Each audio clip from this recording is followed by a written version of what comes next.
I said, I'm not sure you want to make that move. Your hypothesis has become untestable. You have claimed that any attempt to test your position by attempting to produce twins will fail as a test because it either won't produce twins or it will produce twins that would have been produced naturally anyway without the artificial intervention. And I don't think you want to do that. Why? She said. That opens the possibility for pro-choice forces to make the same move regarding every abortion.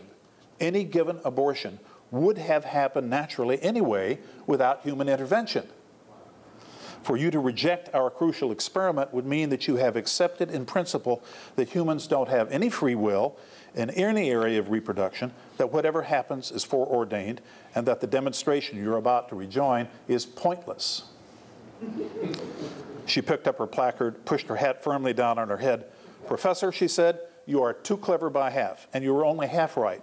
I am about to rejoin the demonstration. And she stalked back towards the group that was reforming in the parking lot outside of the OB-GYN clinic. It's a baby, she blared at me. I raised my voice in her direction. Well, perhaps. And then as I turned away, I added softly, and perhaps not. I think she heard me because she stopped and looked back at me for a long moment, a troubled frown on her forehead. A month later, well into the semester, I was in my department office on a Friday afternoon grading the first set of exams of that semester's bioethics course when there was a knock on my door frame. I looked up. Hi, she said. Remember me?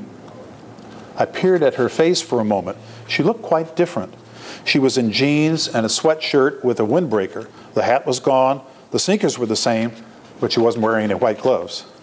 Yes, I do. You're the demonstrator from the park across the street from the clinic, I said. Well, she said with a smile, you're half right about that, too. I'm not quite the self-assured person you talked to then. The smile became somewhat wry, almost ironic. You started some questions in my head that day. I'm hoping you'll help me find some answers this one. I set aside the exams. The prospect of a live dialogue always has more attraction than the staid assignment letter grades. Sure, I said, would you like to come in and have a seat? She entered, took off her jacket, laying it across her lap. She sat on the edge of one of the two chairs opposite my desk and leaned forward. So what's on your mind? I said. She paused for a moment and then said, why are you so sure the soul enters the body at day 16? That surprised me.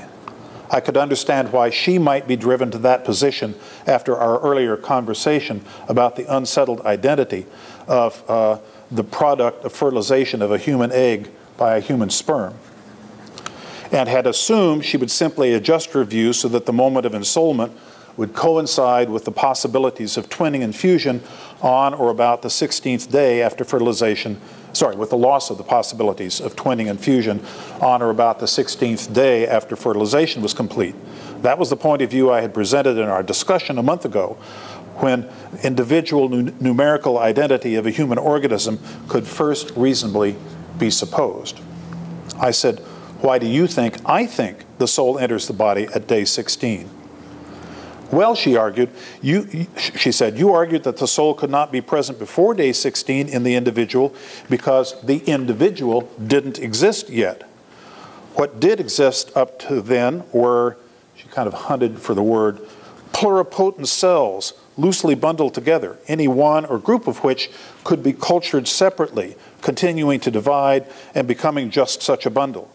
And the soul could not enter until the time had passed when the bundle could fuse with another bundle arising from another fertilized egg and form a human-human chimera.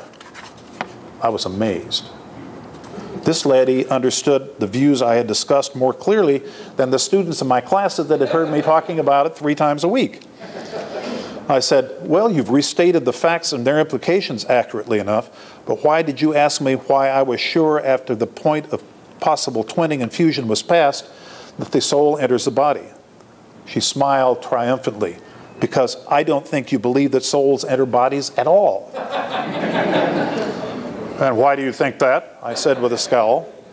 Noticing the scowl, she added hastily, or at least you shouldn't think it. I shouldn't? Why not? And I smiled.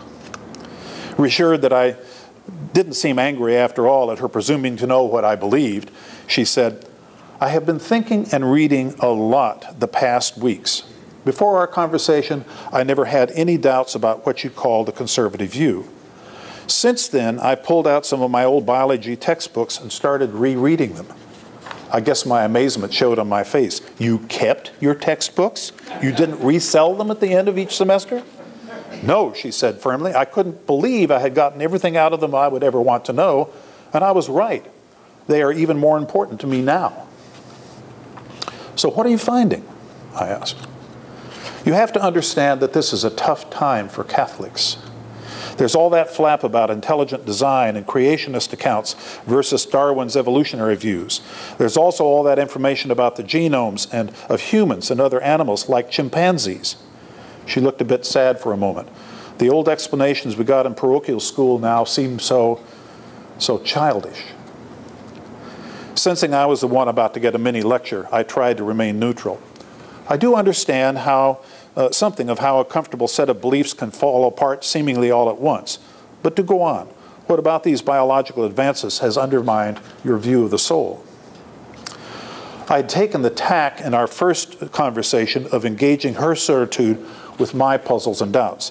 Now that she was thinking critically and actively about the clash of her views with the implications of science, it was my task to let her take the lead. She said, "Well, several things have begun to bother me. First, I do accept the general account of Homo sapiens having its origins in some kind of species that existed prior to the rise of our species. The Church has taught that the Genesis account is a kind of metaphor for the actual facts of creation, and that its 6 days actually comprise millions of years. Science is too powerful, too useful to be wrong about that." So what does that have to do with human souls? Whether at fertilization or at day 16, the point of first individuation, why should I think souls are not necessary to humans? I was really interested in what she would say, because similar reflections to where I thought she was going had occurred to me recently. She paused again, thinking how she could put the point. Evolution holds that species evolve from other species through the accumulation of random variations, some of which confer a reproductive advantage to those individuals lucky enough to have them happen over those unlucky enough to lack them. Those random variations get selected for and become gradually dominant in the species as its members confront the threats of disease and predators and drought and so forth. When the population having a significant number of advantageous new traits becomes numerous enough, it replaces the population lacking those advantages. I said, "So?" She went on, "So if humans emerge through this gradual process of variation and selection, when did souls get introduced into the species?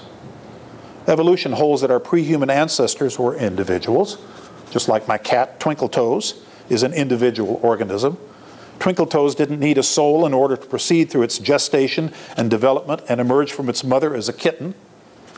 Similarly, the last pre-human ancestor didn't have a soul, and his or her difference from the first humans, those the Bible calls Adam and Eve, was presumably not a lot. At what point did the accumulation of small variations produce a human being so radically different that a soul was required to make the difference work?" I was amazed again. This woman, whose name I still didn't know, was a first-class thinker.